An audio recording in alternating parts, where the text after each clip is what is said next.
22 दिसंबर 1964 को ऐसा क्या हुआ था कि पूरी की पूरी ट्रेन समुद्र में समा गई।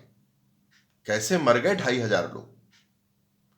1870 में ब्रिटिशर्स रामेश्वरम को श्रीलंका से रेल मार्ग द्वारा क्यों जोड़ना चाहते थे, और भारत का पहला लीवर ब्रिज या सी ब्रिज कहां पर है, यह सारी जानकारी मैं अभी आपको इस कहानी में दूंगा। नमस्कार, मैं इंद्रमणि राजा आज आपके लिए बहुत ही रोचक जानकारी लेके आया हूं। दोस्तों, 22 दिसंबर 1964 को एक ट्रेन पूरी की पूरी समुद्र में समा गई। यह घटना दक्षिण भारत के रामनाथपुरम जिले की है, जिसे आप रामेश्वरम के नाम से जानते हैं। यह हृदय विदारक घटना रात 12 बजे हुई। रामनाथपुरम में या उस टापू पे एक स्टेशन है जिसे हम पाम्बन कहते हैं। पाम्बन से एक ट्रेन मीटर गेज की यानी छोटी लाइन की जो धनुषकोटी तक जाती थी।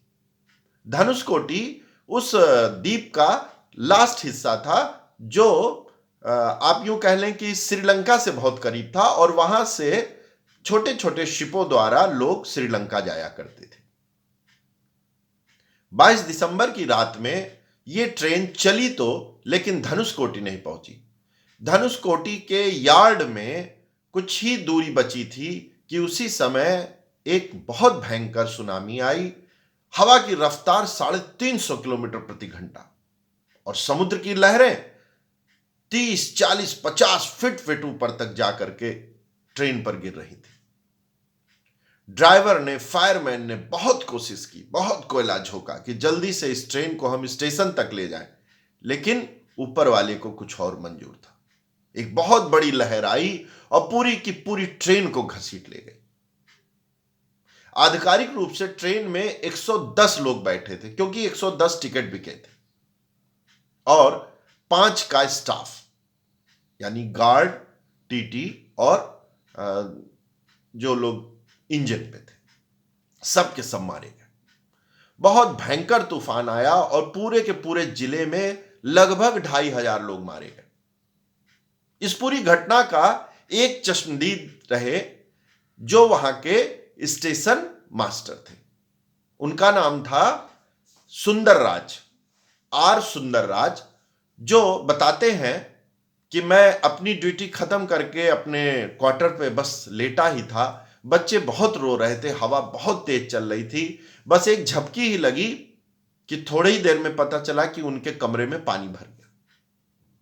वो 5 साल के अपने बेटे, 3 साल की एक बेटी और 3 महीने की अपनी एक और छोटी बेटी को किसी तरह गोद में लेकर के परिवार के अन्य सदस्यों द्वारा धीरे धीरे स्टेशन की तरफ बढ़े।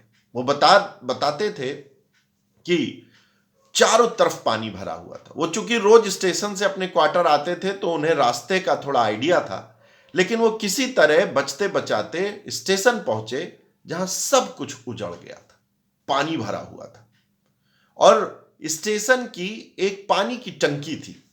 वो आज भी अगर आप रामेश्वरम जाएं और धनुषकोटी जाएं तो वो पानी की टंकी जर्जर अवस्था में बची हुई है। वो उस पानी की टंकी पे चढ़ गए और तब तक इंतजार किया जब तक पानी उतर ना गया। वे बताते हैं कि इस तरह करके उन्होंने अपनी जान बचाई। सुंदरराज 91 में रेल से रिटायर हुए और वो मदुरई में रहते थे। 2016 में उनकी डेथ हो गई।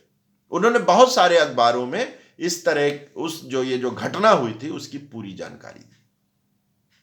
अब मैं तत्कालीन जिलाधिकारी की बात आपको सुनाता हूं, जिनका नाम MM राजेंद्रन था।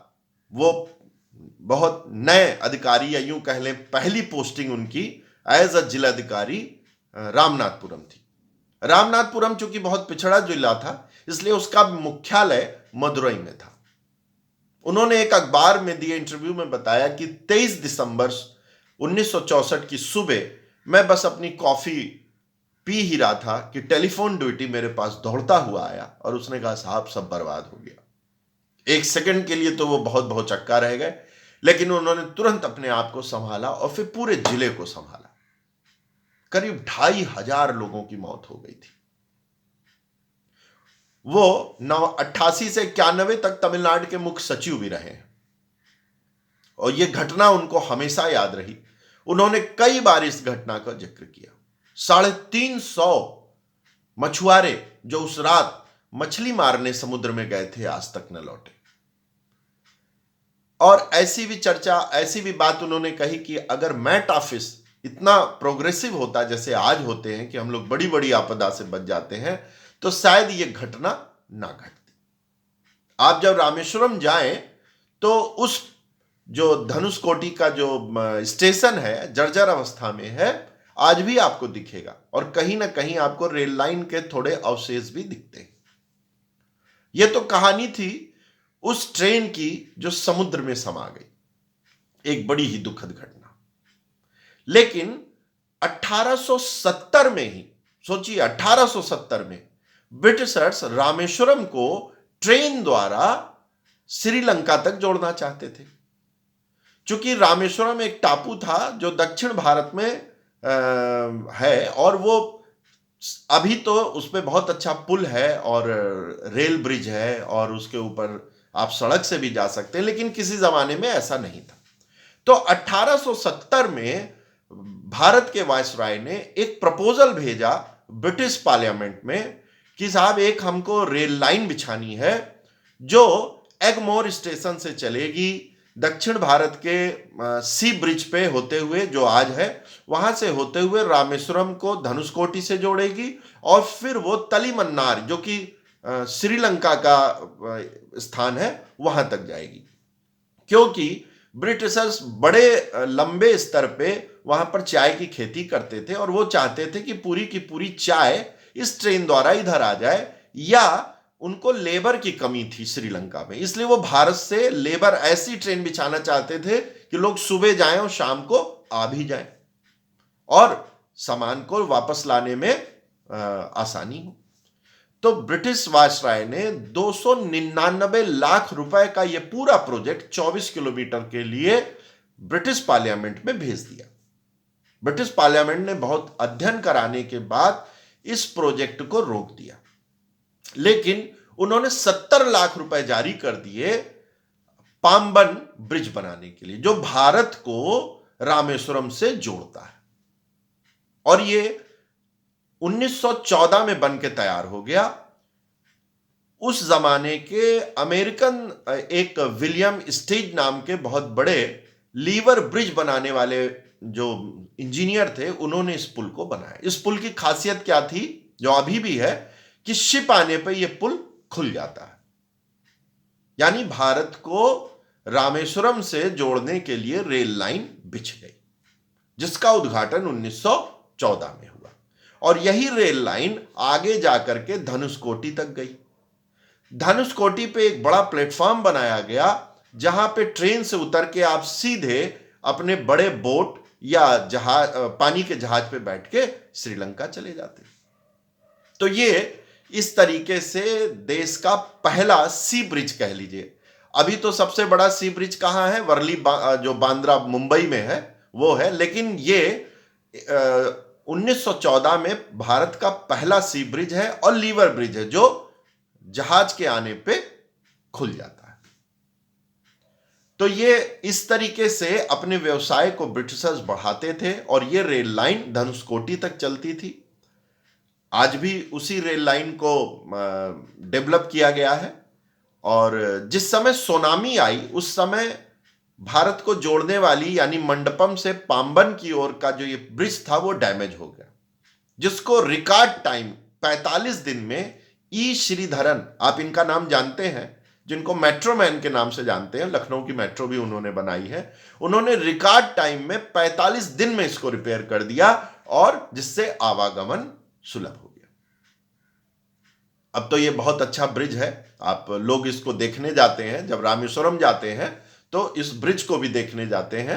इसके ठीक बगल में एक सड़क मार्ग है जो बहुत ऊंचा है, पुल है, उस पर खड़े होकर के जब ट्रेन आती है तो ये बहुत ही आकर्षण का कारण बनता है कि समुद्र पे कैसे ट्रेन चलती है।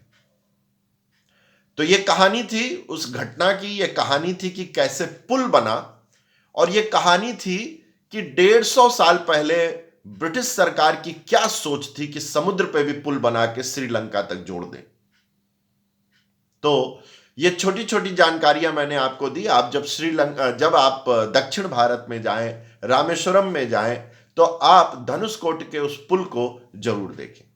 वहां आपको राम सेतु के भी अवशेष दिखेंगे, लेकिन आपको ये पुल और ये स्टेशन आज आपको दिखेगा। अभी भी ये जर्जर हालत में है और इसे घोस्ट स्टेशन कहते हैं। क्यों कहते हैं मुझे नहीं मालूम, कुछ लोग वहां रहते भी हैं।